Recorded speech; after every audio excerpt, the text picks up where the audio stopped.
Echo's Box podcast is not meant to be or claiming to be a good place for therapeutic advice. The host is not a licensed therapist and is not offering any services or advice related to mental health in a professional manner. The content discussed on Echo's Box is commonly highly explicit due to the real nature of expressing honest emotions. While we don't mean to offend anyone, the reality is these discussions might be triggering to many people. Out of respect for all, please do not listen if this content isn't right for you, and forgive us if you have a poor experience. Keep your brain healthy.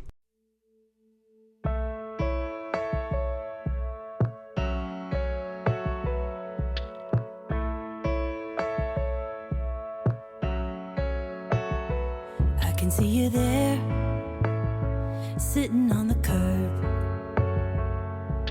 Head in hands, you're trying not to show the hurt.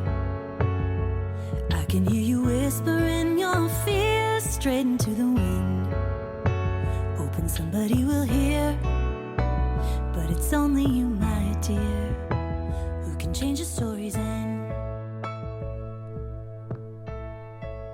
Hey everyone, welcome back to Echo's Box. This is episode 38, Throwing Curveballs. And the song you were just listening to is by our very special guest today, Gail Taylor. That song is called You and You Alone. You can find it under Gail T as Charged. That's Gail's artist name. And we're going to let Gail introduce herself in a second. But first, I wanted to introduce the show by saying Gail came across my inbox with a pitch that finally made me kind of scratch my head and say, you know what? This is exactly the guest that I need on the show right now, because selfishly, I've wanted to do a more music-oriented episode and have a guest on it, so a music-oriented guest episode.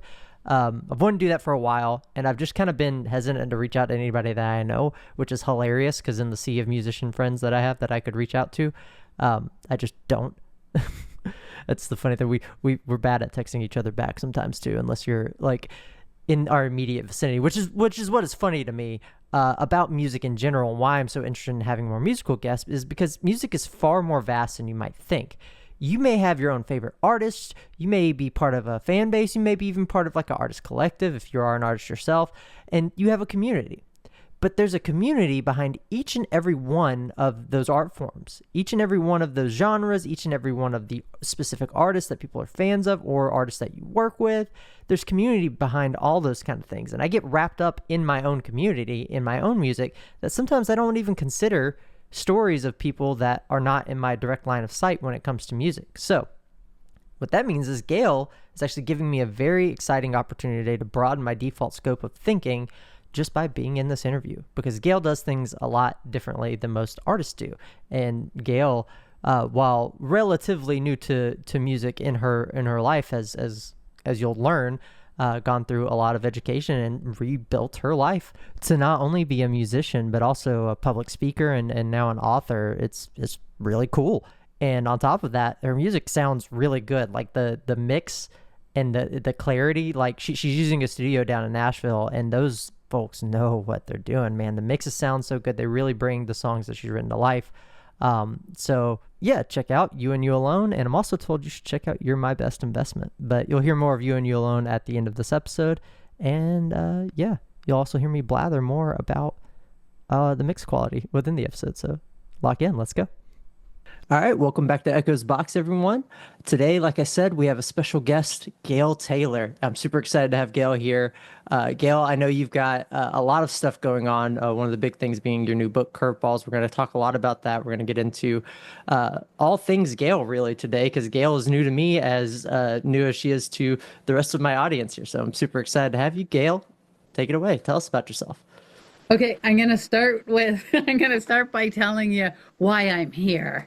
So what happened on my journey of life, I was a financial advisor for 25 years.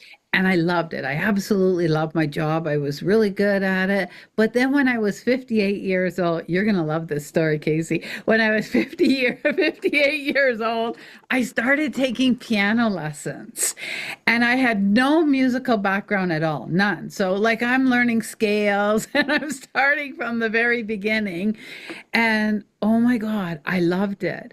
Like music, just listening to it started flooding back into my life. I didn't even know it was gone, but on my way to work, I was, listening to books on economics. And so after 2 years of this, I thought, I told one of my husband and I said, you know what? I'm going to retire a little bit earlier than I had planned, sell my practice. I mean, we were already financially independent. So I said, I'm going to sell my practice and I'm going to study music full time. And so that's what I did when I was 61. And then, like, I'm having private teachers. Berkeley, I was studying with Berkeley School of Music because you don't have to audition to do it online. You That's just have right. to pay them. So I had all these great programs and teachers, and I was taking bass guitar and keyboards and ear training and songwriting. And I was doing, oh my God. And then 2 more years went by with all this studying. And I thought, I'm going to reinvent myself as a musician. And when I shared that story with folks, I kept getting the same reaction. I kept getting, Gail, that's so inspiring. I'm going to go do bitty something they had put on the back burner. And honest to God, I kept hearing this over and over again until finally I said, whoa, never mind reinventing myself as a musician.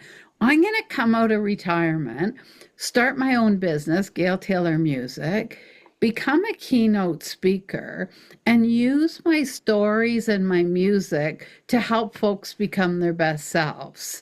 And so that's how I got that's how I got here. And then I hired this entertainment lawyer to help me figure out how to set things up. And he said, well, if you want the credibility for your keynote speaking. I mean, I've been studying personal growth for 40 years. Personal growth, peak performance. So he said, if you want the credibility, write a book. And so I thought, okay, I can do that. So henceforth, Curveballs, and here I am being interviewed by Casey, and I had a lot of curveballs. It sounds like just the idea of being able to reinvent yourself in the way that you did with music seems like something that I actually am familiar with just because I do music. And so I talked to a lot of people, and that's one of the coolest things. That's why part of why when you came into my inbox, I was like, oh, yeah, this makes sense. I haven't done any music related interviews, and that's like part of my whole deal. Why am I not doing that? And it's so interesting where everybody comes from because you can run into to anyone, doesn't matter the genre, doesn't matter how old they are, doesn't matter how long they've been doing it.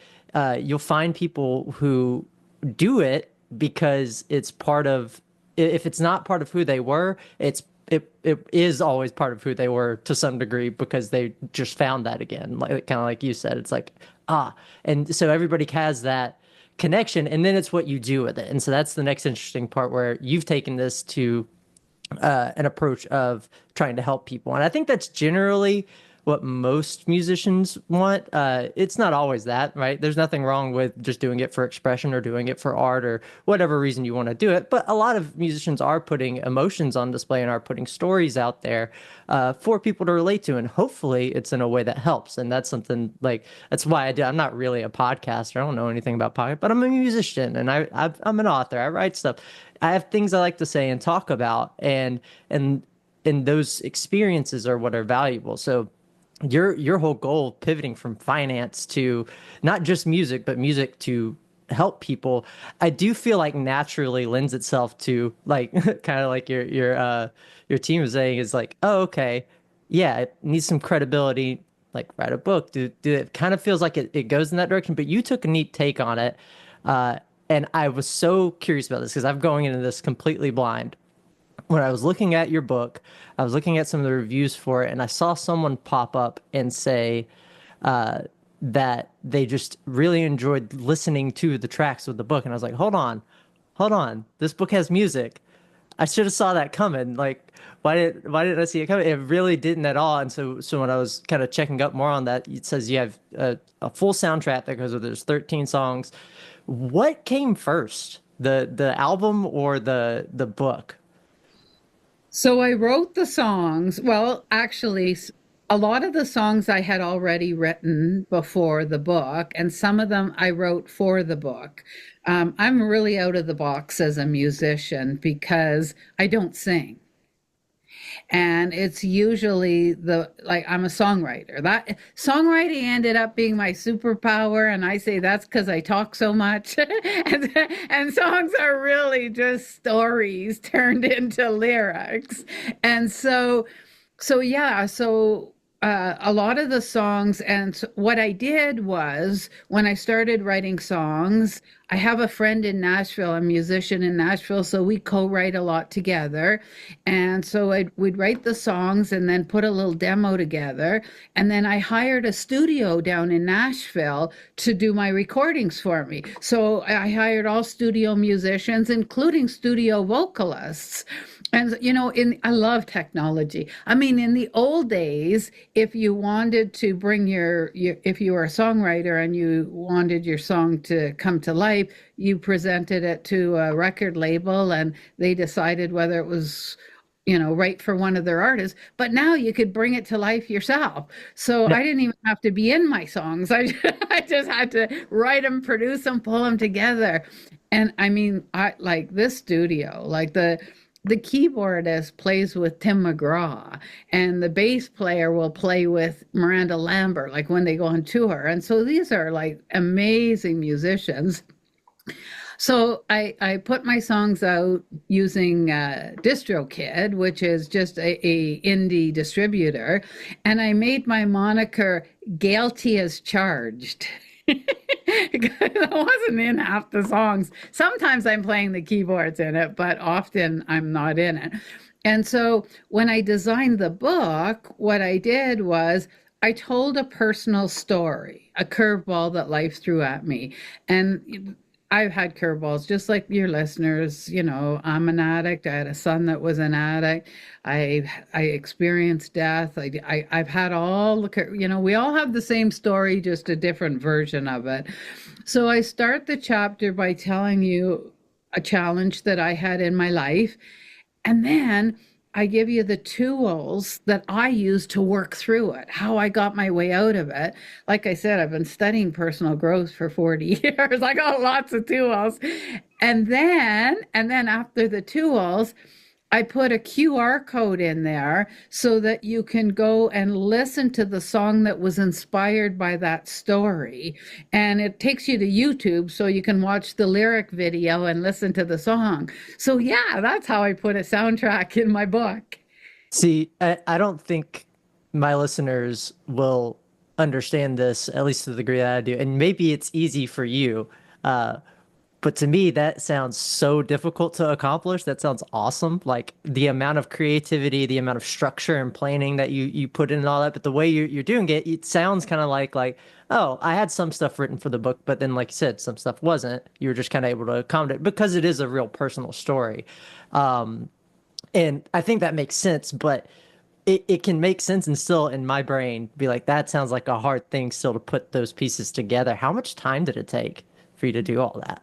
It took me a year to write the book, and I had a lot of help. But yeah, it took the better part of a year.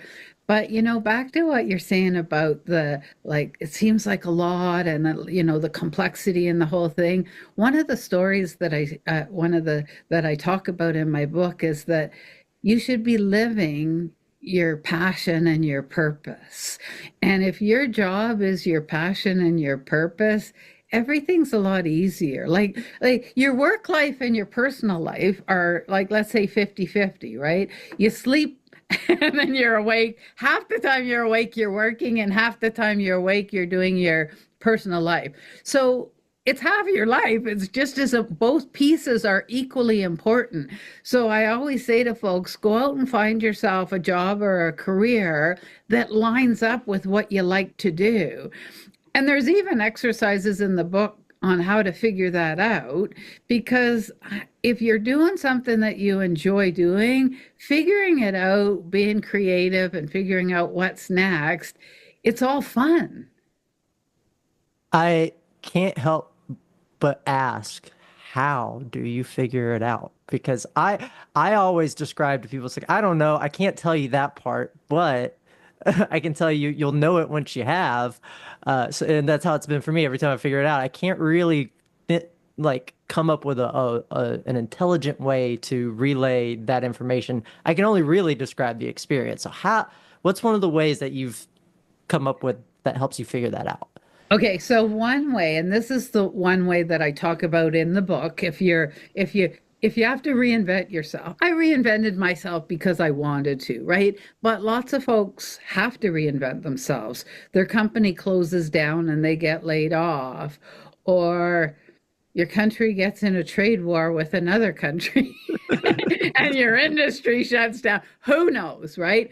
I mean, COVID caused so many folks to have to, uh, oh my God, I'm Canadian, by the way, Casey.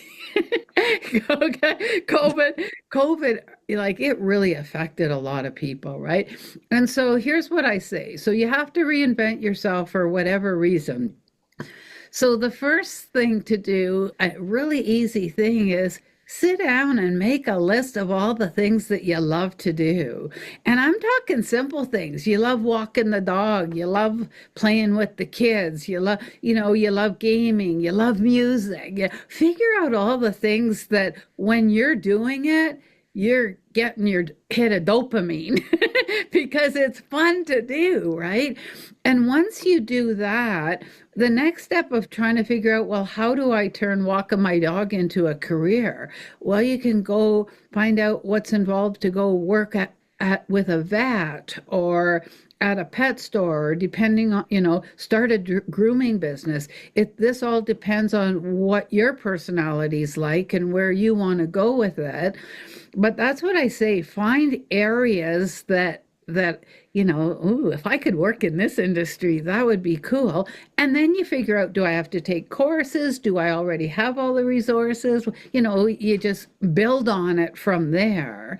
And like I've had people say to me in the music industry, once they hit the age of 30, oh, well, I'm done. I might as well go work on construction. And it's like, yeah, no, there's more to the music industry than being the top 40 pop artists, right? And so yeah, and here's the other thing. Oh, there's your Oh, little puppy. hey, I got Echo. one of those too. It The is his show. He has to make an appearance every so often. So the other thing about that passion and purpose is you can find it anywhere. And I'll give you an example. My son works in pest control and he loves his job. And I said, "How can you how can you like your job so much?" And he goes, "Mom, you don't understand. When I knock on the door and the person that answers it, their face is white and they're all stressed out because they've got cockroaches or bed bugs or something. And I'm able to say to them, hey, don't stress, don't worry. Here's what I'm going to do. I'm going into their home. I'm not going to invade your privacy. You're going to take off for 4 hours. Here's what I'm going to do. And then when you come back home, you can have peace of mind that, you can have a good sleep tonight. And sometimes it's marginal communities. And so he says it's so nice to be able to give them their homes back. Now, Casey, that job would be my worst nightmare. I don't want to go anywhere near cockroaches or bed bugs. And so, but they don't bother him, right? And so that's what I'm saying. You can find your right place if you don't settle. Don't settle. Don't settle. You got one life. Make it fun. I think there's a lot of notes of advice I like to also tell people in that same vein. It's mostly focused on music. It's exactly what you just said. The music industry is not just the top 40. I do music just because I like playing shows. Like I like writing music and I like expressing myself. So there's a feeling aspect to it. But the thing I like to do is go play a show, and I can play a show and not be super famous. That's fine. I don't care. But a lot of people do struggle on the flip side of that coin, and that idea of, okay, I found the thing I'm passionate about, be it music, be it pest control, be it whatever. Can I sustain myself on that? I think music is particularly difficult. And that's one of the balances I've had to find is like, okay, my day job for now is that I work in tech. So I do cybersecurity. I'm a hacker. It's a ton of fun. I picked that because that was also a fun sounding job to me. So I tried to find more than one thing. My life doesn't have to be about one thing. I'm a person. People are complex. So you can find something, and like you said, I think that's the key to answering this problem is don't settle.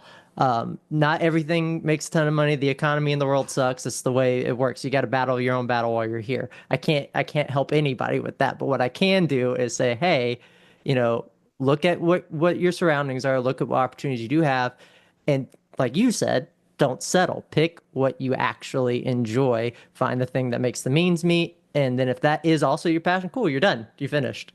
If not, then find more than one thing. Be fulfilled. Because otherwise, like you said, we sleep most of the time. Don't waste your life, or not even, it's not even a waste your life. Don't wake up to nothing. That's kind of lame. At least And that's how don't I see do a it. job where you're just dialing it in, right? If you're dialing it in, go find something else. And yes, like you said, you might have two or three little pots going on and that's all good. Or you might have to find a version of the music industry that's a little different than the one you would have preferred. But just as long as you find something that works for you.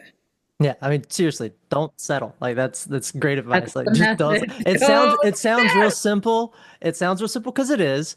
It is obviously harder to do, but once you're doing it, I think it is pretty obvious. And it sounds like Gail's book might help with that. Uh, One of the things I do want to kind of segue into, though, that this is a selfish question to me, now that you've kind of talked about what your songwriting process is like. I had a whole bunch of questions lined up. You answered most of them just by describing how you do it. Um, but I was gonna say that your tracks are really, really well produced. It's not to me it comes from an era of like the sound of the music. I feel like it could be people's theme songs. I could feel like it's like 2000s pop. It's really like it's almost soothing to listen to in a way, just sonically, is how as my music brain will go.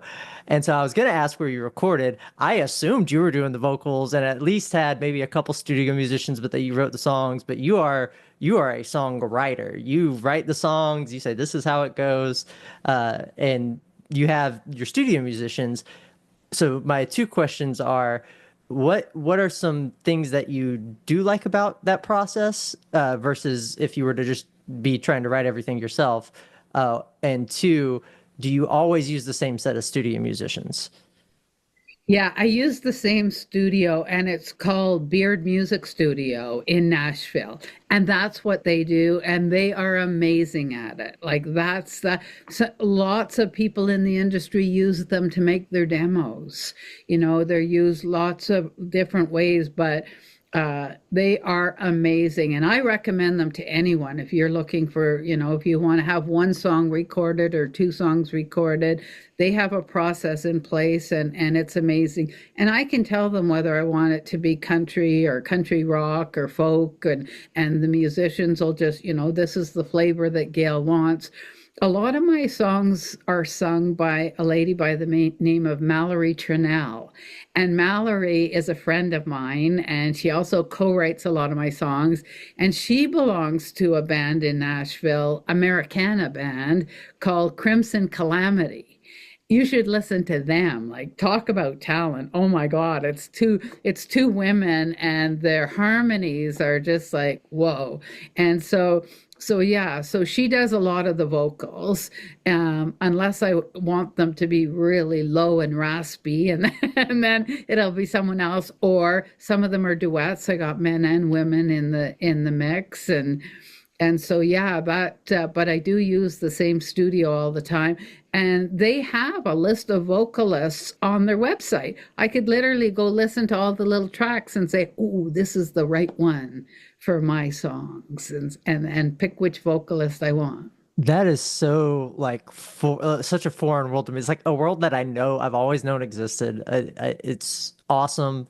I can't fathom that because of the perspective I have of when I'm writing music. It's almost the inverse. It's I go to does my voice sound good with this? Not can I get the voice I need to go with what I Right. was writing. So sometimes I have to just scrap a beat entirely because it's not for me. And that's okay. I've learned to live with that and I move on. And what that does do is let me weed out the things that aren't going to work and find the things that I like working on with the music. So that it double-edged sword, but your experience is completely different. You can just be like, I need this sound.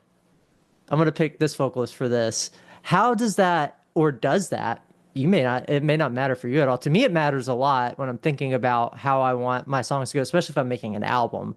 It's one thing if it's a single, but if I'm making an album and I need things to be cohesive, or at least I feel like I need things to be cohesive, uh, does having to switch between different vocalists take away from any of your, I guess, your artistic uh design of what you want, like the consistency, I guess is what I'm getting at. Yeah, no, for me it kind of adds to it, but that's because I'm out of the box. Like you're a real musician, I'm not. No, you went to Berkeley. I Yeah, think yeah, you got me.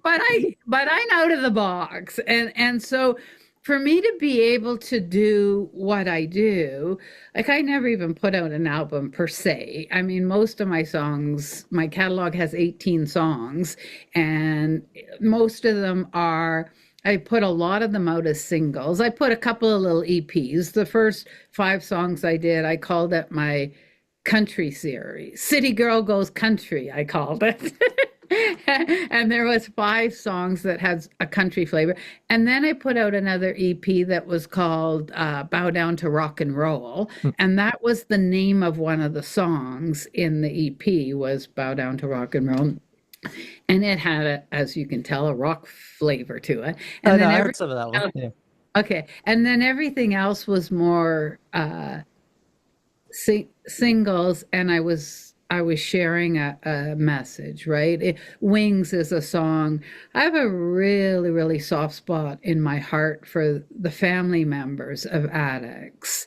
And Wings is a song for them to say, give yourself permission to be happy. Even though you've got a loved one that's struggling and on this journey, you're living a parallel life. And so you still get to do your life.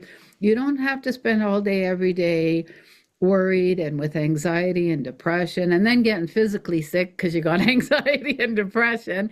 And you get to you're allowed to still be happy and to still enjoy your life. In fact, when your loved one hits bottom and is ready for recovery and asks for you to be an advocate, you can be there for them because you've built, you've got your own inner strength. And so the song I wrote was called Wings, and that was for, did you listen to that one by any I hadn't chance? heard that one, no. You need a Kleenex box. Okay. Yeah, definitely. And for the listeners, if you're in this, like if you're living this, then you need to pick your time to listen to it too, because it's very, very emotional. I've done it when I was live on stage. I've played it, and then somebody came up to me afterwards and said, I lived through something similar, and I said, wow, you must have had an interesting time listening to that song in an audience. And she said, oh, I was pinching myself and rolling my eyeballs. Gotta keep it I was together. doing everything I could because yeah, it's an emotional one. Well, and to what you said about like allowing yourself to basically be happy, like that, it is easier said than done, but it is so important to be we'll call it, or I like to jokingly say, hey, you can be a little selfish, and that's something people say a lot, kind of tongue in cheek, but you're not. You're being selfish so that you can be selfless is the goal, as long as that's truly what your intention is. Which, if you're dealing with a situation like that, of course that's your intention. You care about your loved one. You want them to be better, and if you can be healthy enough to actually help them, that would be great. So yeah, definitely take care of yourself wherever you can.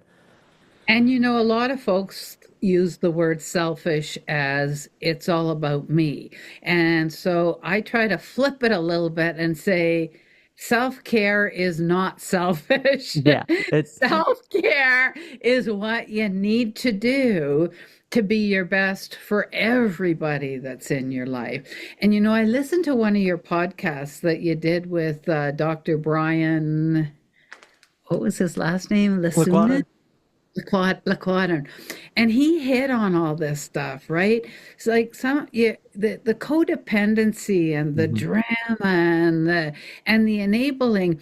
Like there's a lot of people that the loved ones that don't even realize that by enabling them, they're keeping them in addiction. They're just making it more comfortable for them. So yeah, there's one chapter in the book that's what I talk about. I talk about boundaries and compartmentalizing and just understanding, because you said it's easier said than done, but understanding all the tools that you can use to take control of your life and not be doing any damage to the loved one that's the addict. I'm not saying to do anything that's not in their best interest, but taking their phone calls asking for money, and when you say no, getting verbally abused is not good for either one of you.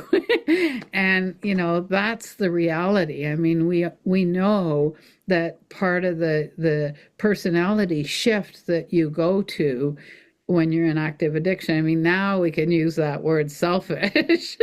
That brings a whole new meaning to selfish.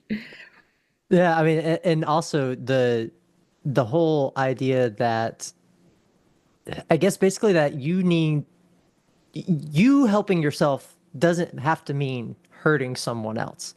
Right. You can totally help and take care of yourself and not have anything to do with anybody else. Now, granted, life is life and life sucks sometimes, and sometimes there are things that you want to do that directly conflict with what somebody else wants to do, and you should resolve those. At least it's my perspective that you should resolve those things as you come to them because they're really not the norm. Everything else we just kind of make it up.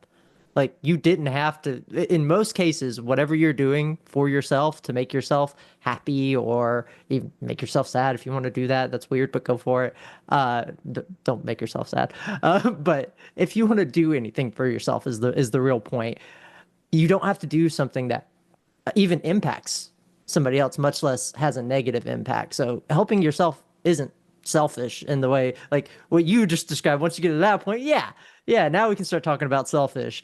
But up until then, like you can totally just live your life, and anything that causes an infraction that's I would consider of nature somewhat. We're all just humans, but when you reach those points where there is conflict, you resolve that then, but don't treat everything like conflict or don't cause conflict where there doesn't need to be. And I'm saying all this as if I'm great at it and you can do it too. No, it's just these are observations I have. These are things that people who have experienced addiction know about, but may not know how to frame them or put into words. And that's why I talked to Dr. Brian. That's why I'm talking to you, is you guys have perspectives and insights that I don't have for sure. And that if other people are still experiencing all these same feelings and or have gone through these similar situations, being able to point to something that says, hey, this is what this is, and these are some ways I can deal with it is incredibly helpful. It's just, I don't have any other sentiments to express other than, the notes that I'm coming to harp on that I'm rambling on about taking care of yourself and all these things that I'm bouncing off of Gail for all the listeners is just to show that you can do things. There are actions you can take, and I think that's just really important. So sorry to derail there for a minute, but that's really important to me. No, but you made me think of something else too that's a part of this same equation that we're talking about. Because you seem to have really a high level of self-awareness. You seem to know who you are, and that's awesome. That's impressive. But that's part of where a lot of folks are struggling with this whole self-care thing because there's 4 personality types and then there's 16 sub-personality types, right? But when you were talking about doing the career or the hobbies or the things that you love to do, one other part of that equation is figuring out what your personality type is. Because like the 4, there's dictator, supporter, analyst, and promoter. And so if you figure out what you are, like dictator is like a type A personality, control freak, somebody you're talking to right now. So you get to know who you are, but then if you're an analyst and you look at how musicians live their life and you look how I'm living my life, you're there, well, that would be so, I can't do that. Well, of course you can't. That's not who you are. And so once you have that self-awareness and in fact there's so many online tests out there that you can do. They ask you 50 questions, and on how you answer them, they'll come back and say, yeah, you're an analyst promoter or you're an analyst supporter, and here's all the jobs that would be great jobs for your personality. And that's a real thing. Like somebody that's an analyst likes to be in the background. They're usually introverts. They don't want to be center stage. They want to be on the computer working with spreadsheets, or even producing the music, in the back room. That's where they love to be, and they can be creative and they're great at it. But they don't want to be like me up on the stage yakking. And so once you have a clear understanding of who you are, but also here's what I tell everyone: don't just figure out who you are, figure out who the other three people are, so that when you meet somebody and they're, you're an analyst and you meet a promoter, and all of a sudden the way they're talking doesn't make sense. You could go, oh yeah, right, I know why I don't think like that, because that's not. And then people become so much easier to understand, because you're not trying to do some sort of comparison where, why don't I think like that, or why do they think that? You get a better handle on who you are, and also who you share your time with. Yeah, I think the item Echo, how are you today?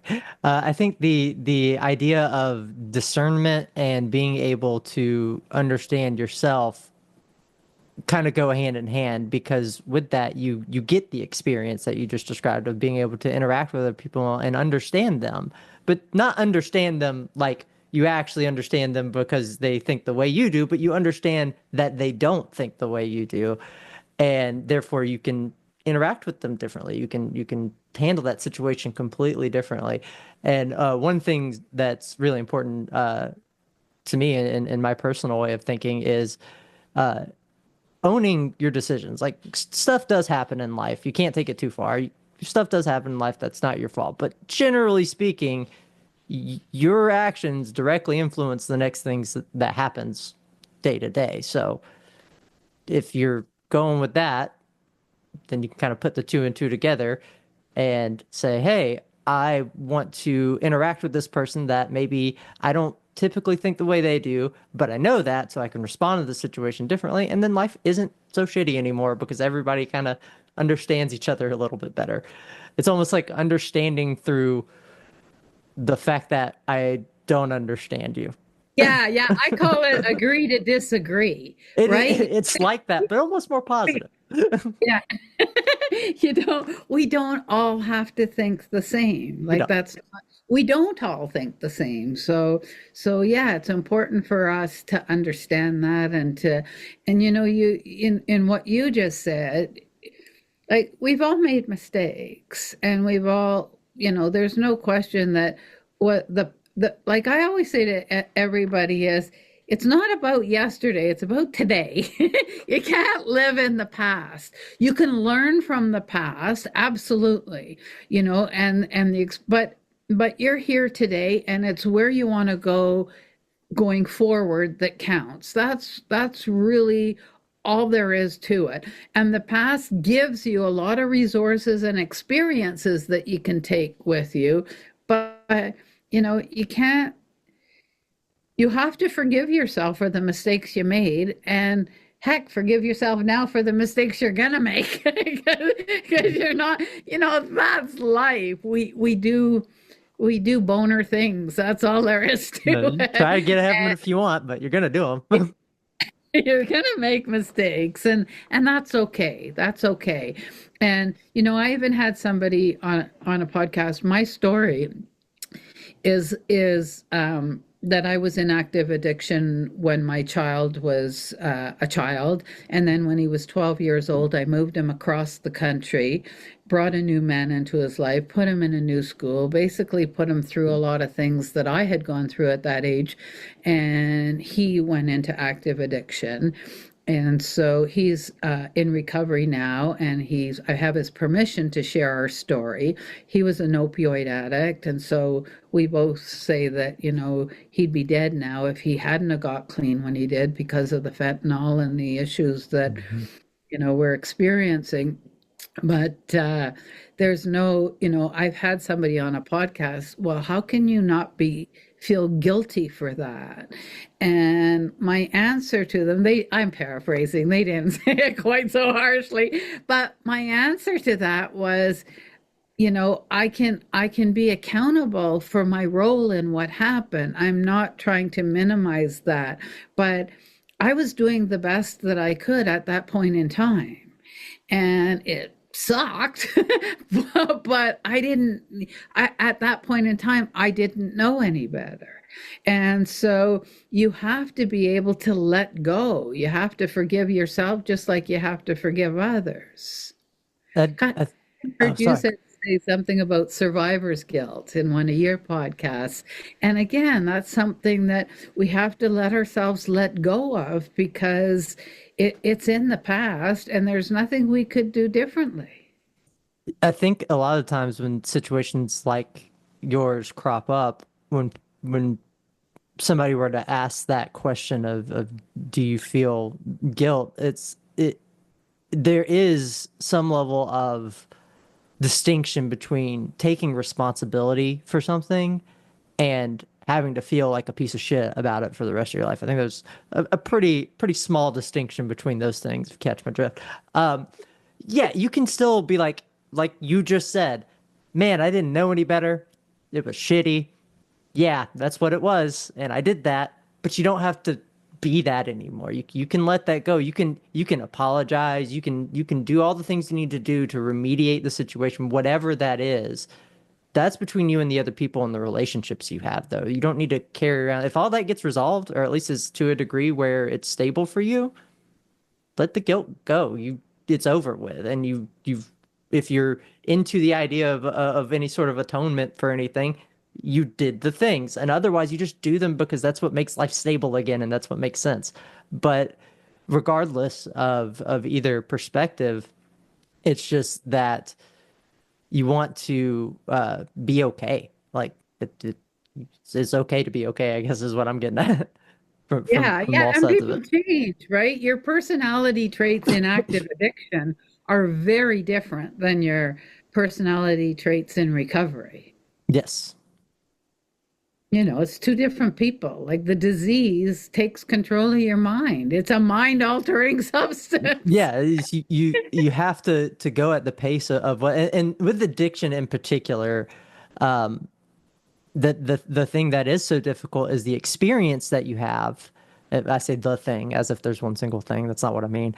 But one of the things is that your experience of the person that you know and the experience of the person on the substance that you know really are two different things because they are mind altering substances.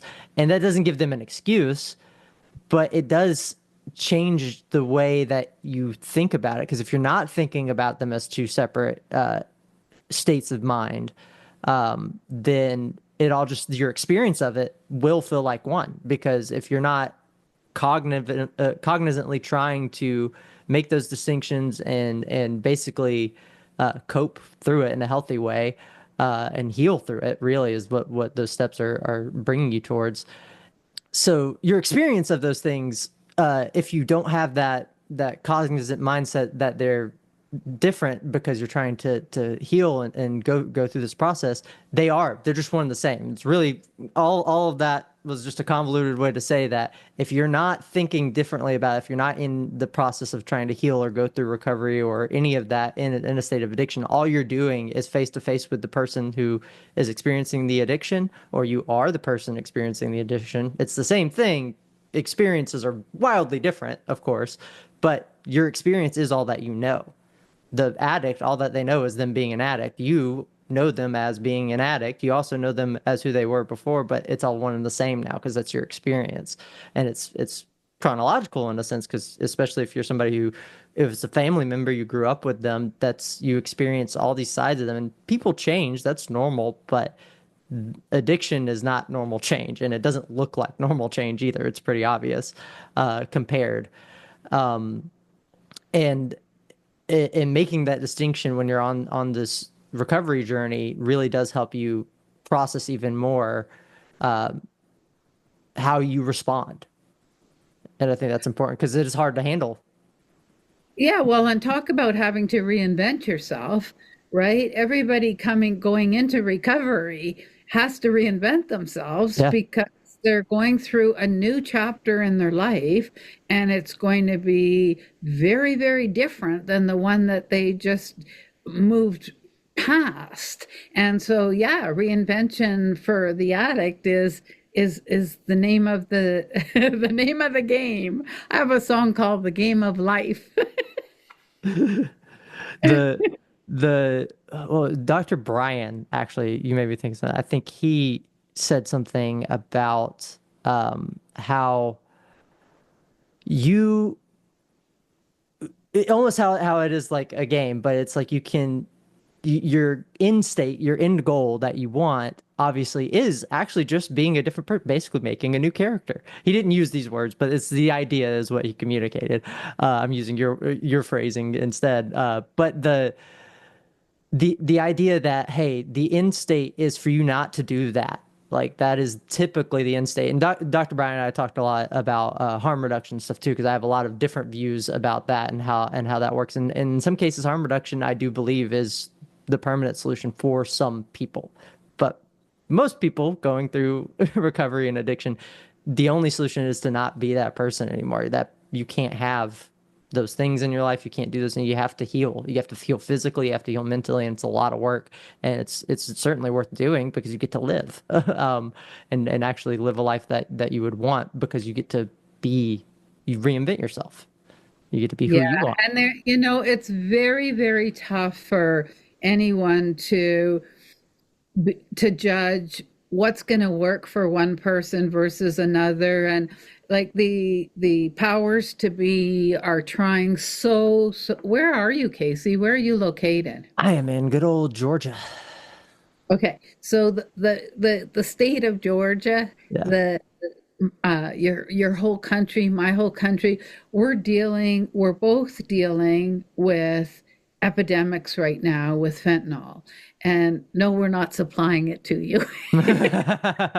Sorry, just a little sidebar. But we're both dealing with a really serious problem right now. And so the powers that be, whether they're trying to, whether it's charities or nonprofit organizations or governments or industry people in mental health, and they're saying, okay, so maybe we should do like Dr. Brian said, like a safe injection site, or maybe we'll do harm reduction, or maybe we'll do like methadone or Suboxone instead of the opioids, or just rehab and like every single one of these has is a powerful tool in a bunch of tools. You need it all. You need to we need to fix like one of my missions in life is to try to help with the trajectory of a reduction of drug use in our countries, because it's been going up for way too long, and there's got to be a way that we can turn that corner and start bringing it down. And what kind of education that means to give to our young people that are coming up, or how we do it. I just think it's so important because we're in a scary time right now. Hmm? We are definitely in a scary time. And when I talk about the loved ones of addicts, I mean, they're going to funerals. And now the addicts in recovery are the loved ones that are going to funerals because, Narcotics Anonymous, their friends are dying, right? Like that's yeah, there's still a lot of work to be done. And it's great to talk about it because there still is a stigma, and we got to break that. It's a, whether your mental disorder is addiction or anxiety or depression or bipolar, whether your physical order is diabetes or cancer, it's all the same thing. It's your brain is a physical part of you. So we have to understand and respect everything equally. Yeah, and the whole idea, I think, can rub people the wrong way sometimes, but of, oh, it's all the same thing. It really is, in essence, the same, because not just because your brain is a physical thing, obviously that makes it obvious, I think, but it's also your experience of it. You made a comment earlier, like, even this will get feedback, at least throughout my personal experience, throughout my whole life. If you become physically ill from an anxiety episode or depressive episode, that doesn't track for some people. They're like, why? You just felt bad. You didn't have to actually physically get sick. That's not how you. No, it's how your brain works, and it sucks, and that's what makes it all the worse. And the thing that's worse about it is, sometimes you don't know. You don't know how bad off you are until you're in physical pain and on the floor writhing, and you're like, I didn't even do anything. Like, I didn't eat bad. I didn't do a bunch of drugs. I didn't drink. Like, I just feel like death. And that experience. I think if you're somebody who goes through different, or not goes through different, who deals with different mental health issues, uh, that is reality, regardless of whether it was a physical thing firing in your brain or not. Your experience of that is still valid and spooky, and you probably need some help. That's what I determined for myself anyway, and it's Panic important. attacks, panic attacks, and heart attacks are Yeah. feel the exact You're same. you're like a panic attack is like the easiest one to point out for those examples, because people be like, okay, depression, I can't believe you, but anxiety or depression, I'll believe you maybe because you hate yourself so much that you bring yourself physical harm, or some crazy super extreme example. Valid nonetheless, but that's not what we're talking about.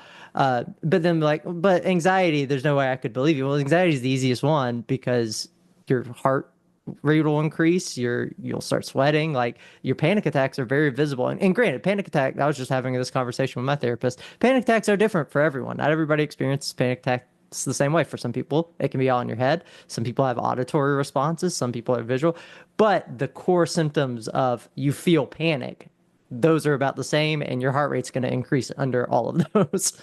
Yes, absolutely. Absolutely. And sometimes you can end up in the hospital because you think you're having a heart attack. Yep. And so, there's no question. I've done it, like when I was talking about all this reading that I've done on personal growth and peak performance.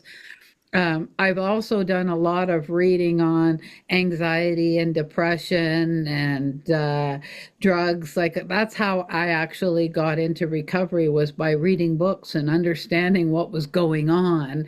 And the more that you learn and the more that you understand, the more you can build tools. I in the book I talk about the different tools that you can use to create your best life. And then I also give some books that I recommend, some recommended reading, and some of them are on anxiety and depression. And so, yeah, there's a few writers out there that can give you awesome tools to work with, and yeah, that's all available. I do have something I want to take us into, though, that I think will be a good segue. And that is, you mentioned performing. So this is going to be a little bit of a topic shift, but you boggled my brain a little bit. when you perform, what are you doing? What instrument do you like to play? Like, how does what's take me to through a Gail T as charged show. Let me Yeah, understand. I don't perform. So, what I do, my stage is I'm a keynote speaker. And so I share a story with you. I share a personal story with you. And then on the big screen, I play the song and the video that I wrote that was written around that story. And I get the audience up dancing and get some dopamine going. And Gotcha. so there is no live music in my performances. It's just recorded because I'm still not at a level where I could play live. Even when I'm in my own songs playing the keyboard, I didn't do that live. I did it in the studio. So I could say, okay, I'm going to play the verse. Then, okay, I'm going to play I didn't even have to play the whole song right through.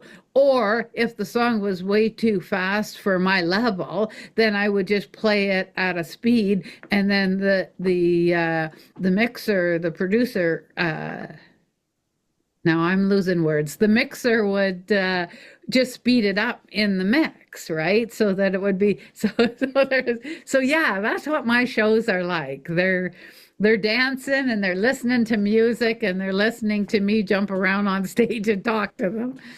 That so this really you really did go from doing because I do want to ask you about your financial advisement stuff in just a second because I had an interesting tie-in to that. But you really did go from financial related work to the whole package. Like this isn't just I'm a keynote speaker. This isn't just I'm a musician. This is or I'm somebody helping with mental health. You really made it like this is the whole show. The Gail show is I have my book, my experiences, my guidance, my advice. I have the music that goes with it that also provides all that same thing. And I can sit here and I can talk to you about it and explain these things. We can go into deeper detail. It's the whole package, right? Yeah, yeah, and in fairness, I spoke like when I worked in finance, I spoke. So the fact that I speak at conferences now for money, I used to speak at them anyway for free. So I just that's talk what I about, was. I talk about finance and so I've been on stage for 35 years. It just wasn't my career. It was just part of my role in the financial industry. So that's the exact tie-in is what did you do when you were in finance? I'm just curious. So what I did was I managed people's retirement portfolios. So I was a financial advisor and I built a practice managing people's financial portfolios. So by the time I retired, I was managing about $130 million. And it was in a portfolio that was designed, it was an international portfolio. So there were stocks and bonds from Canada, the US, Europe. It was quite diversified, and with every client, I would do a financial plan. It was basically giving people a roadmap to how do I go from where I am now to the day that I want to retire and have the financial resources so that when I'm in retirement, I can have a similar lifestyle to what I have now. And that was my job, was to build them a financial plan and then to review it every year and make sure, do the tweaks that you had to do Make sure and things stay on track. yeah, make sure that they got to that point where they could retire. And then I managed it for them while they were in retirement. So you said you did some speaking within that as well. So that's not new. So that makes good sense. But do you provide any financial guidance ever with what you're doing now? Or is that Well, even on the okay, table? let's put it this way. No, yes and no. I did put a chapter in the book on finance. I mean, I had to, right? It's my background. I had to put a chapter in the book in finance. And the chapter was designed pretty basic to help folks that were in early stages of life and trying, maybe didn't even have investments yet. And, how to design yourself with your income so that that maybe someday you would be able to buy a house, and how to start your savings, and how to never use credit cards unless you have the money in the bank. So yeah, so I do give some insights into finances 101, we'll call it. Mm. And that's it. I don't other than that, I don't talk about, when I'm out speaking, I don't talk about finance at all. So I asked that not only because I wanted to know, but I did have an ulterior motive to that question, and that's I find myself struggling to connect the dots because and this is a whole thing, so bear with me. I find I find it difficult for me to connect the dots between the aspects of my career that I like and my music that I like and the other art forms and mediums that I like and my own spiritual practice that I like and my mental health stuff that I like. I want them to all live together happy in harmony, and they just don't. So that's why I'm always interested in what aspects do people incorporate when they take their passions to that next level. So now that your passion is your career, you had this old career of finance, you've got knowledge in it. That doesn't just go poof. You can, well, for me, it may eventually, but the the uh, the whole idea of being influenced by not just things that you know, not just your background and your past experiences, but also things that are almost like ingrained to you. Like, I just think of going to work every day and doing some type of job over and over again. Those skills that I have, I could call out any single example for myself. I was a software developer sitting down at a computer and coding on the keyboard all day. That was my expectation. I didn't really want to bring that into my musical passion, at least not in the way that I thought. There have been other ways where I've incorporated it to make workflows for music better and stuff like that on the software side that are beneficial. But it's like my first instinct actually is to be like, oh no, I want something nerdy related to programming in my song, and it never works because the music I make is not it's not like anything like that at all. But I find myself because it's me. That's still a piece of me. It's valid. It just doesn't fit there sometimes. Did you ever struggle with that when like making the finance chapter? Did you want to go too deep? Did you not want to put it in there at all? Is this something that, as it seems like, not that it's, at least the vibe I'm getting off you is not that it's a bad thing that you hate, but it's fine. It's what it is. And maybe I'm reading that wrong, which is why I'm asking this particular Yeah, question. business is business, right? And that's actually one of the things that musicians do struggle with a lot is they don't like doing business. When you say, okay, my I want to be a musician, but I'm spending 20% of my time doing the music side of it and 80% of my time doing the business side of it, and I don't like the business side of it. It's not where my brain goes, it's not where my passion goes.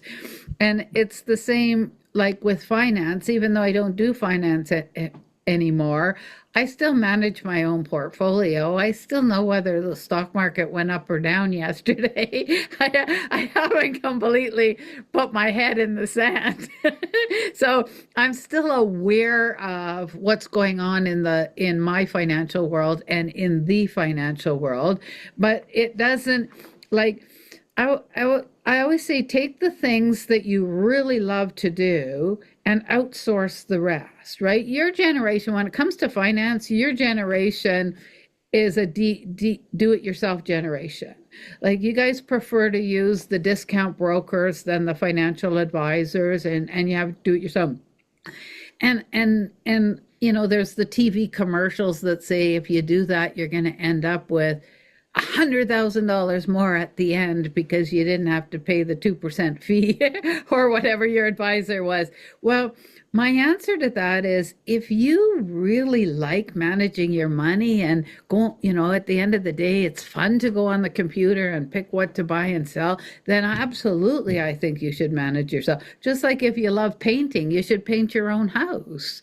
But if you absolutely hate painting or you don't like numbers and you don't want to work with the stock market, then outsource it. And that's the same with musicians. Find a partner that they can do the business side and you could do the music side, and together, 1 + 1 = 3. That's what in Berkeley they even said that if you're in music and once you're starting the business, and they talked about it, they said you got to find a family member or a friend that's willing to be your manager because you can't afford a manager. Right. And but they get a piece of the pie for that because yes, they're not the talent, but they're the ones that are going to bring the talent to the stage, so their role is pretty darn important. And that's the part that you just have to figure out. What pieces of the puzzle do I want to do? And what pieces of the puzzle do I want to go attract somebody into my life that's their passion and they want to do it? And it has to be a win-win. I'm all about win-win. That's life. You don't need win-lose or lose-lose.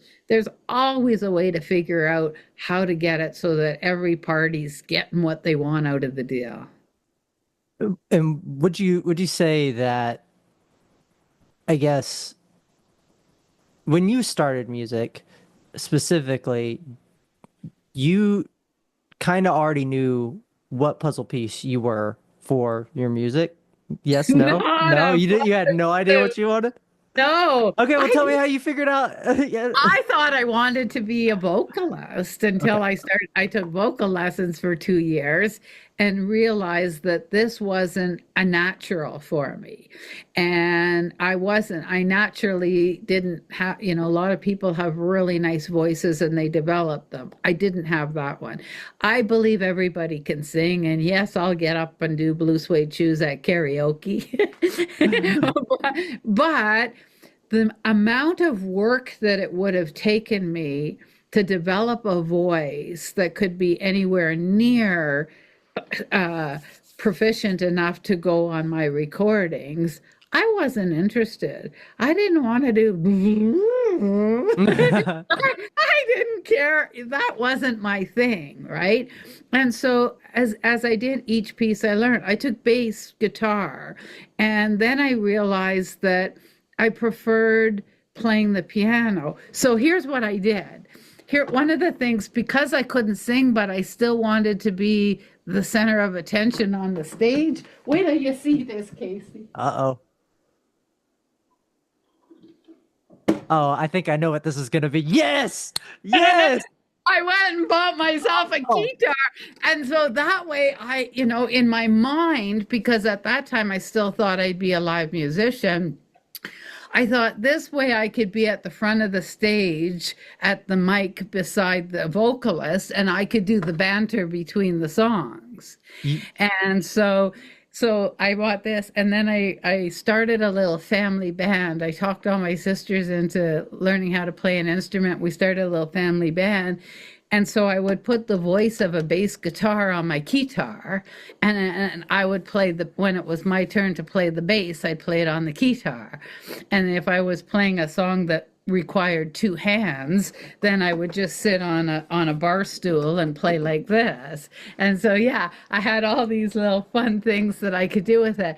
But again, in the book, I talk about it. Use your imagination, right? Like what will work for you? Because it doesn't matter if it's not the norm. You figure out what your norm is and what you like to do. And I definitely got things like had to do the whole fake it till you make it. I got a lot of that imposter syndrome, right? But I'm thinking like, how can I, pretend I'm a musician when I can't even write a melody by myself because I can't do I can't do it in my head. I can't do the melody. I have to work with my co-writer on that. But you know who else had imposter syndrome? David Bowie, Billie Eilish. Like you are, here's what I say, you are at the level that you're at, whatever it is you're doing.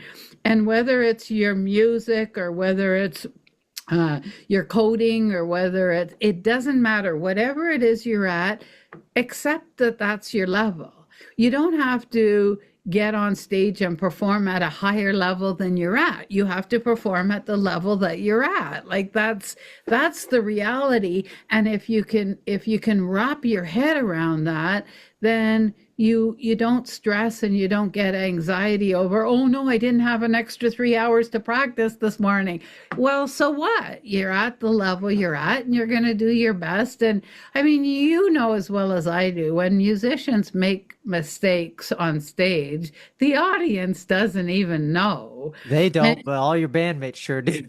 oh, and maybe there's the odd musician or somebody with perfect pitch in the audience that knows, but Maybe, do but they really care? You know, you're human. You're gonna make mistakes.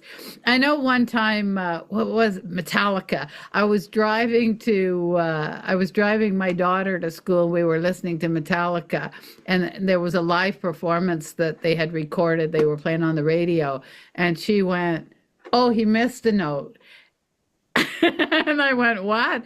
And she said, "Well, that wasn't what he was supposed to do." And even knowing that every time somebody plays live, they play a little different and change it up, he actually hit a wrong chord or a wrong note, and hmm, she picked it up. And I thought, whoa, like you are one in a million that would notice something like that. Nobody notices. musician. Except you said your bandmates notice. Yeah, your bandmates always know. And if you're a musician, do remember not only does the audience not care, and do even musicians in the audience to some degree, they may care, but they'll stop caring in about 20 minutes. Even with that being the case, every mistake you make on stage, every wrong note you play, is not a wrong note if you meant to play it. There Lesson you go. number one. The lesson number two is if you've been paid for a gig, you're already, or received any money, not a gig. If you've received any money in any capacity related to music in any way whatsoever, you're now a professional musician. Those are the two things that my band directors in high school taught me that were worth anything other than the music theory itself. Otherwise, Hey, marching band there you sucks. go. I'm a Uh, professional musician. exactly. It doesn't take much. And I say that for everybody. It's like to piggyback back off of exactly what you were saying of you're at where you're at. Like you're at where you're at, recognize where you're at. If you're not at the professional musician level, we'll find a way to get paid. Cool, you're a pro now. If that's your gap, I say that kind of like tongue in cheek, but what I'm really trying to say is something that actually this is the first time I've ever thought about putting this into this context, so that's kind of neat. One of the people who works in my career field, he's a his name is Rob Fuller. He one point on one of his shows where he does like education for information security stuff, and on one of his shows he said something along the lines of looking at gaps when you're building your resume or looking at job opportunities. And the core of the point that he made was that when you're looking at job opportunities, look at what skills they have and then say, I know that, I know that, I don't know that, I don't know that, I don't know that, I don't know that. And then once you have your list of the things you know and the things you don't know, go learn the things you didn't know. And then come back and look at it again. Do you know all the things? Cool, apply. It's taking that perspective into life of just, okay, where I'm at. Is there somewhere I want to be? Cool. What do I need to get there? All right, let's do those things. Am I cool with where I'm at? Cool. That's fine too. That's in the book. What Perfect. you just said is in Yeah. the book, and that's part of that chapter that we've already been talking about how to find that dream job, right? Once you figure out what you want to do, what is it I already got? What do I have to go get? Back to the wrong notes. I read this book. I was just looking to see if it was up there. It was called The Spirituality of Music, I think. And it was Victor Wu or Victor Wooten that wrote it. And it was such an amazing book because he said there's no such thing as a wrong note. I mean, whatever you hit is the right note to be playing in that particular situation because that's what you hit. Now, and if it happens to have a dissonant sound, then you were supposed to have a dissonant sound. And it's so, the way that he phrases it, it's just so cool to, yeah, that's what we created. And Victor is so right about a lot of that stuff.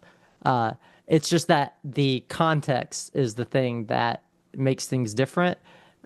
Where because I can always point back to, yeah, but your bandmates will still complain to you. You can't get rid of that. But that's not a you problem. That's a them problem, and you wanted to play that note.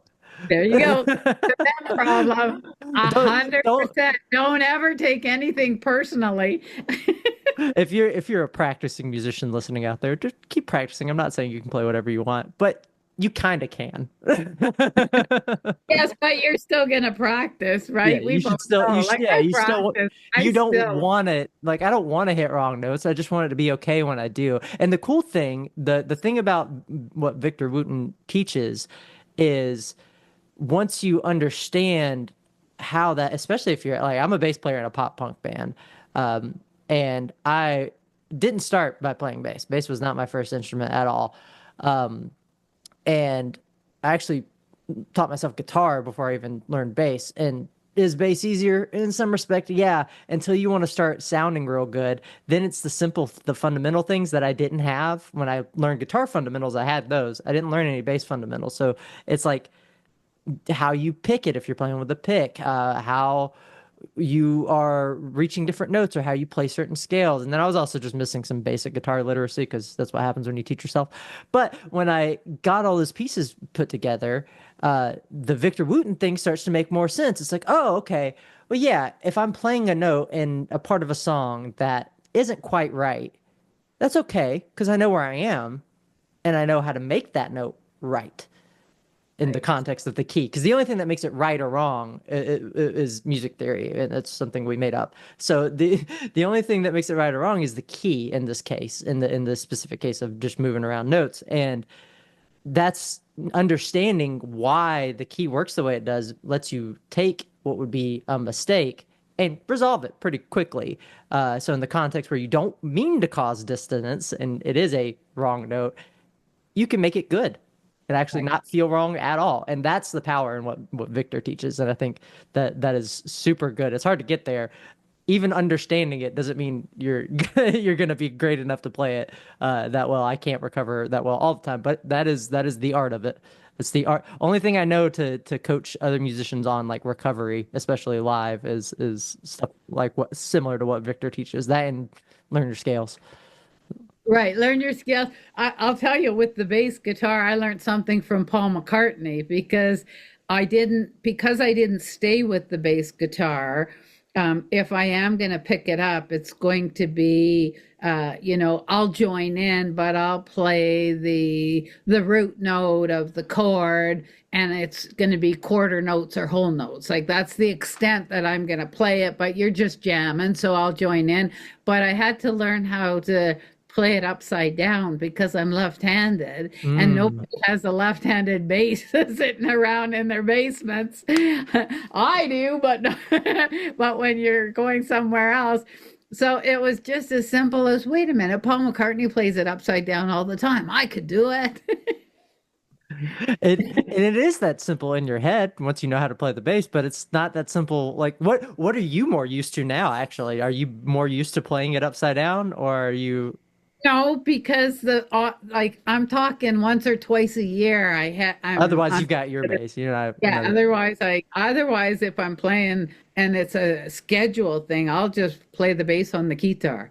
I'll just turn the guitar into a deep bass and then just and then just That is the correct answer. In fact, I was gonna ask you after you went to school and you learned all these instruments and you learned about music production and the business and decided what you wanted to do and the puzzle piece you fit in, what was or what is your favorite instrument right now? songwriting and keyboard. So, so the That's it. keytar I is the like number one playing. instrument.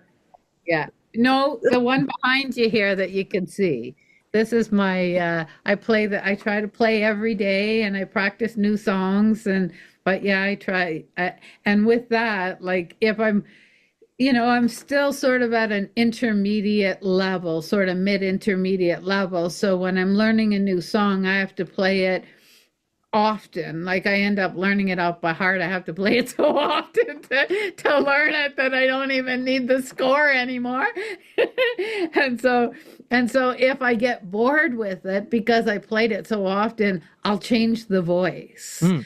Right? Because that instrument allows me to play strings, or I can make it any voice I want. So I can make it a guitar, I can make it a flamingo guitar, I can make it sound like an organ, or I can even have it go woo, woo. So I have so much fun with that instrument. So yeah, that's it. I'm still trying to hit a pianist, increase my level every year of my piano skills and keep up the songwriting.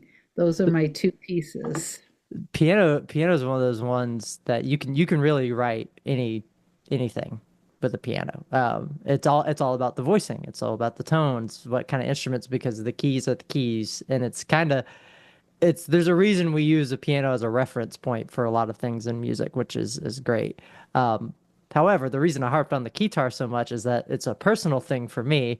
For those of you who don't know, who are listeners of mine, is I think I might have mentioned this before. I probably haven't, but either way, he'll appreciate this anecdote being in there. My buddy Seth, he's the singer of our band for a long time.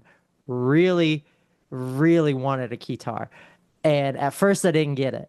I didn't get it at all. And then we started talking more about my role in the band at the time. Was I going to play bass? Was I going to do something else? Maybe I could do like an atmospheric thing. Maybe I could help us run like if we're going to do live tracks and be more professional and do visuals. Maybe I can do all that and control it with a MIDI controller. And maybe I can have a guitar and play some of the parts. And then that sounded really cool to me because there was a lot of production stuff. And I started looking at guitars, and we almost bought one. I don't know how many times. And we never did. So I'm extremely jealous of your guitar. I don't think I can play a guitar very well, even if I had one. Although if we bought one then, maybe now that'd be different. Because now I'm just great at bass. But I could have been great at guitar, I guess is what I'm saying, and I'm jealous. Yeah, it's a fun instrument. It makes people smile, that's for sure. I love them. I genuinely love them. I think they're great. Um, so I know I derailed us a little bit with the music stuff, but what I really want to kind of close us out on is more about Curveballs itself. So the thing that we kind of dove past, and I'm kind of glad we did because I wasn't going to get to it till later anyway, but I was going to let you carry wherever you wanted to take us. But we didn't quite get to why curveballs. Like, why curveballs? I said that in a weird enunciation, and I hope people laugh. I didn't do that on purpose. But curveballs is just the concept of stuff coming at you that you weren't ready for. Why is that the focal point of your book rather than something to deal more pointedly with stuff like addiction or substance abuse? Why that instead? I understand the scope's broader than that, so that obviously factors in. But But no, I think you that could have was a picked good, another central point. So I'm just curious why curveballs was it? yeah. And it has a little subtitle to it. Curveballs, unlocking your potential through personal growth and inspirational music. Right? And the reason why, look at the isn't that The cool? the co- the cover of curveballs is great. Yeah, it's got this butterfly in it with a treble clef and a bass clef I in it. love it. Um, so because like I always say, it's not the curveballs that life throws at you, it's how you handle them. And those curveballs are going to come at you sometimes in your life fast and furious, like you said. Sometimes you'll go through long periods of time without them. But it's really important to, I'm not going to say not let them define you, but not let them to derail you, to find ways. Like the first curveball I had really derailed me because uh, my dad died when I was 12. Did I share this story at the beginning? No, eh? No, no. Okay, so my father died when I was 12. My mom moved me from a small town to a city, and the city basically swallowed me up. I mean, My mom was in her mid 30s and had 6 kids. So she was just trying to keep us together and off welfare. And I couldn't deal with it, the trauma of it. I couldn't deal with it. I pretended that he was alive for 2 years, that he was a spy for the government, and they had to say that he died. And then to cope with it, I started using drugs. And I was using drugs and alcohol and engaging in reckless behavior. And the women listening to this call knows what that means. Before my 13th birthday, I was using every day. I was sneaking out of the house, hitchhiking to a seedier part of the city, getting stoned, and then hitchhiking home at 2 o'clock in the morning. Like, I'm lucky I'm still alive. And I stayed dysfunctional for 10 years. And after 10 years, I hit my first bottom. And I woke up one day and said, made a mess of my life around me, my soul. There's got to be more to life than this. And I started pulling myself out. Now, that was a major curveball that took me 10 years to work through. But once I started studying personal growth and reading and learning all the tools that are in my book, I started to realize that we do have control over our brain. We can change, we can rewire our brain. We can change the way we think. We can go out of the victim mode and into, and then when more curveballs got thrown at me, it took me, 6 months to work through the next one instead of 10 years. And then it took 1 month, and then it took 2 days, like it depends on what it is. But I think that's the biggest part, is not to be defined by the curveballs that get thrown at you. Rather, use them to get to your next level. I mean, more so in the music industry than anyone else. They say, use your pain to create your next masterpiece. And many, many songs and masterpieces were created out of pain. And so, yeah, that's why I went with curveballs, because it's the common thread that's going to go through everybody's entire life.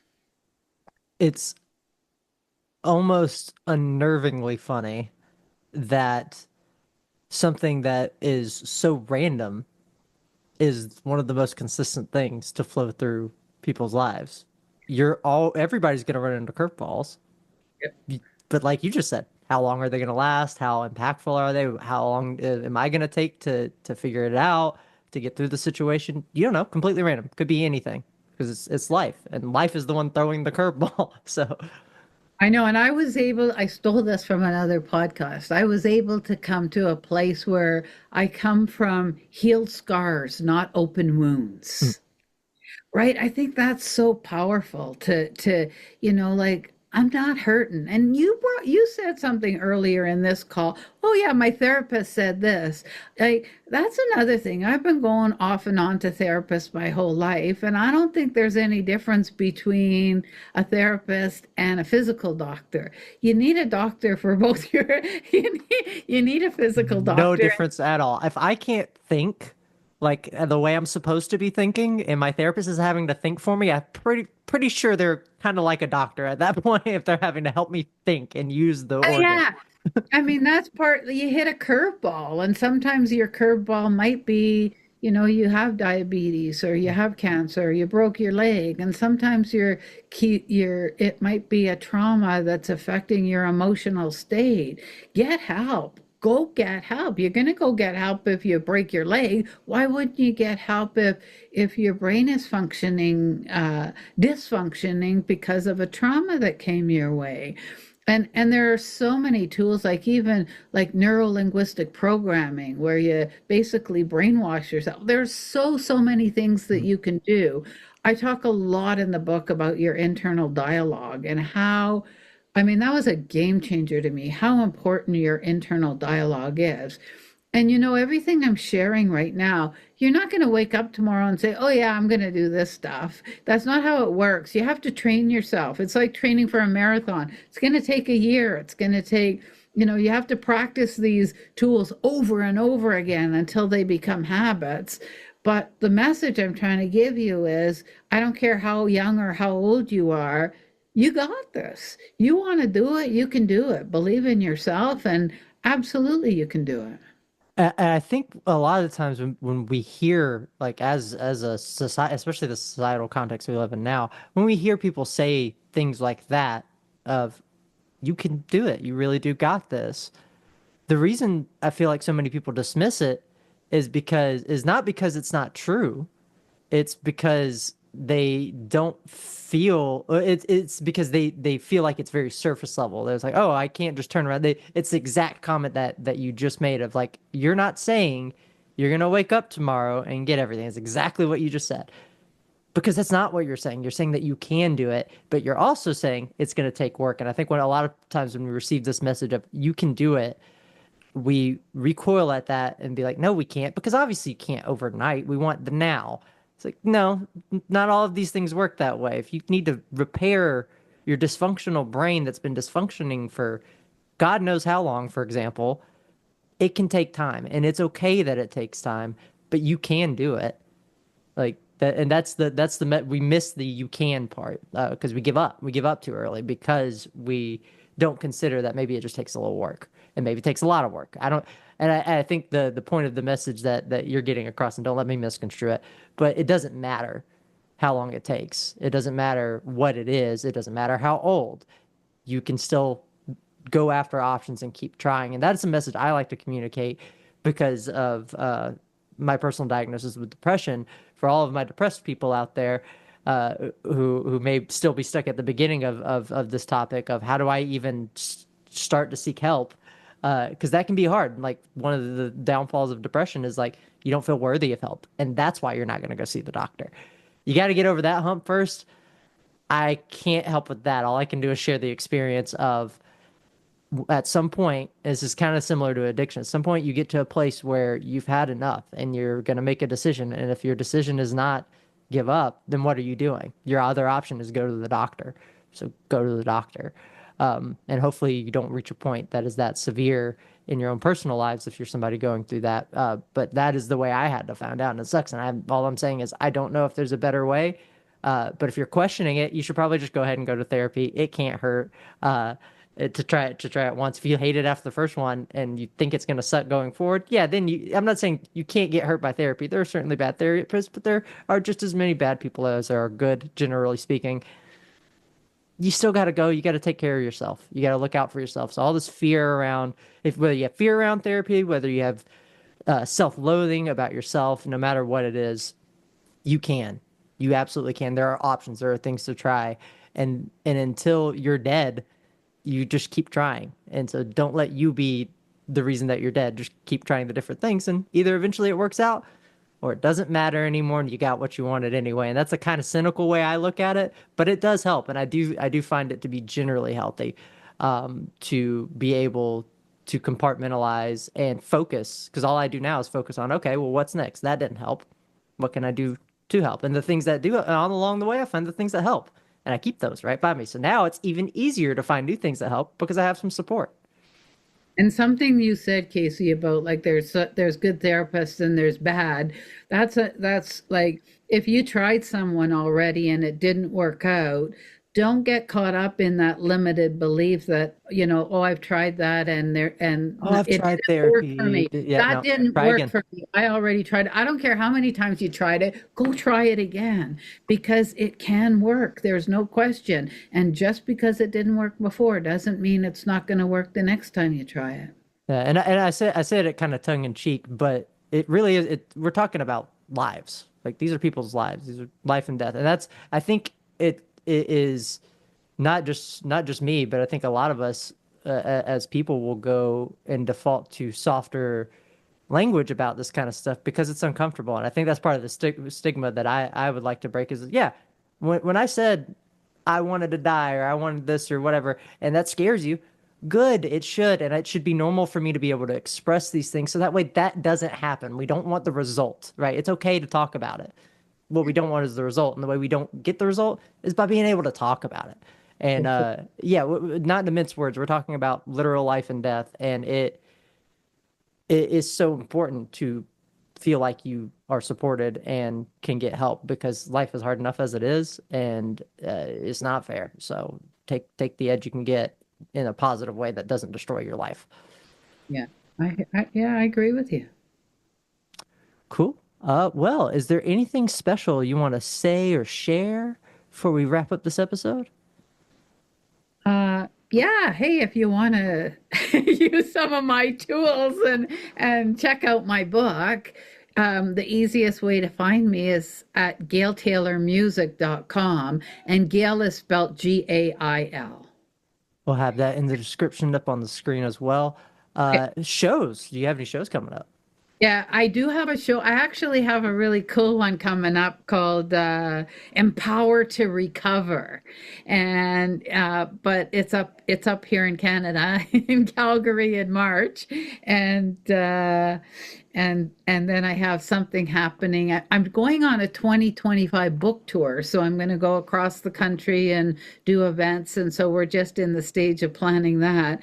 But the book's available like Amazon, Barnes and Noble, anywhere you buy a book in the US. And but if you go to my website, it'll also take you to all my social media and my streaming platforms if you want to hear my music.